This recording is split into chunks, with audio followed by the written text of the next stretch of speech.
ହଇଡ଼ାମୂଳ ଛକ ନିକଟରେ ଅବକାରୀ ଗୁଇନ୍ଦା ବିଭାଗର ଚଢ଼ାଉ 100 କିଲୋ 500 ଗ୍ରାମ ଗଞ୍ଜେଇ ସହ କାର ଓ ବାଇକ୍ ଜବତ 4 ଜଣଙ୍କୁ ଗିରଫ କରି କୋର୍ଟ ଚାଲାଣ କଲା ଅବକାରୀ ଗୁଇନ୍ଦା ବିଭାଗ।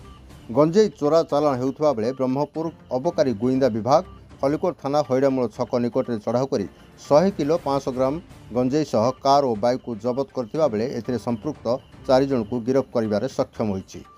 ଏକ କାର ଯୋଗେ ଗଞ୍ଜେଇ ଚୋରା ଚାଲାଣ ହେଉଥିବା ଖବର ପାଇ ଆଜି ସକାଳ 5:30 ସମୟରେ ବ୍ରହ୍ମପୁର ଅବକାରୀ ଗୁଇନ୍ଦା ବିଭାଗ ଡିଏସି ଶ୍ରୁତିକାନ୍ତ ରାଉତଙ୍କ ନେତୃତ୍ୱରେ ଇନ୍ସପେକ୍ଟର ନାରାୟଣ ଜେନା, ଏସ୍ଆଇ ଅଜିତ କୁମାର ନାୟକ ଓ ଅବକାରୀ କର୍ମଚାରୀମାନେ ଖଲିକୋଟ ଥାନା ଅନ୍ତର୍ଗତ ହଇଡ଼ାମୂଳ ଛକ ନିକଟରେ ଚଢ଼ାଉ କରି 100 କିଲୋ 500 ଗ୍ରାମ ଗଞ୍ଜେଇ ସହ କାର ଓ ବାଇକ୍କୁ ଜବତ କରିଥିବା ବେଳେ ଏଥିରେ ସମ୍ପୃକ୍ତ 4 ଜଣଙ୍କୁ ଗିରଫ କରିବାରେ ସଫଳ ହୋଇଥିଲେ।